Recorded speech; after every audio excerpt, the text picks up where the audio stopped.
Good morning. I was about to run out the door and I realized I didn't do a reading today and I wanted to because I got some things on my mind. And it says 4 don'ts. Don't hurry. You're going to live forever somewhere. In fact, you're in eternity now, so why rush? We don't think about this being part of our eternity. We think of how our being is going to die. We think immortality is maintaining the body, but we are immortal. Our consciousness remains immortal. Why rush? Don't worry. You belong to God, and God is love, so why fret? We think about all these problems, we don't focus on that. Don't condemn. As you cannot get under the other fellow's skin, you cannot possibly know what difficulties he has had to meet, how much temptation or misunderstanding or stupidity.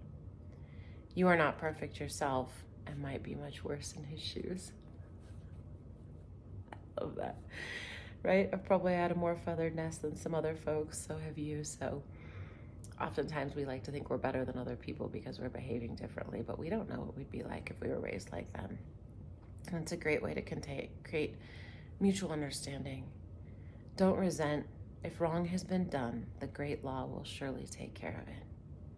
Rise up in consciousness and set both yourself and the delinquent free. Forgiveness is the strongest medicine. For there is no power but of God. Romans 13:1. I think it's really easy to confuse certain concepts. I was realizing this yesterday. It's really easy to confuse relationship building and people pleasing. I think I talked about that yesterday. It's also really easy to confuse forgiveness and not speaking our truth. So I can let go of condemning someone or resenting them, but it doesn't mean that I still don't get to speak my truth and my perspective. So sometimes we think if we're saying something that reflects poorly on someone else, that's behaving in a way that's resentful and condemning. But in something like a business environment, you have to run a business. And so when you're seeing something, you can speak about it.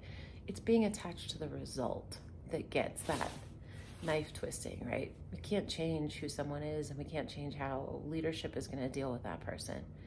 But we can speak our perspective powerfully, show who we are through example, let go, be positive, forgive, and also uphold people. We have a funny thing about accountability in our culture that somehow it's hurting people or not being forgiving. Like, accountability isn't being resentful. It's actually seeing more in the person, more possibility. But true accountability comes from ourselves. We have to generate our own. But as long as we're afraid to offer it to anyone, what means is we're afraid to offer it to ourselves.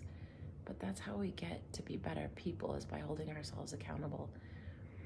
And we're always telling other people things we need to work on, right? We're always projecting out on other people. So a lot of what I see is people who are covering up for others or unwilling to hold them accountable because there's something going on with them. But generally those people have a lot of shame and guilt. So they are holding themselves accountable in a really unproductive way with shame and guilt, but not just actually like shifting their actions. We get so much further if we just shift our behavior. And I'm a highly reflective person who takes a lot of things on. But I'm realizing I have to just stay the course here. And while I feel very set up to fail in many ways, I just have to let go of the result and remember my come from is love. I'm in eternity. I don't have to worry. I don't have to fret. I don't have to rush. But I also don't have to squelch what I feel needs to be said, because my come from is really good. My intentions are good. And all I have to do is make sure it's not coming from condemnation and resentment, and let go of the result, and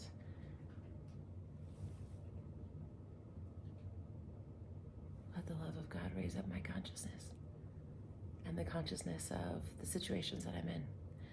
And with that, I'm on my way. Have a great day.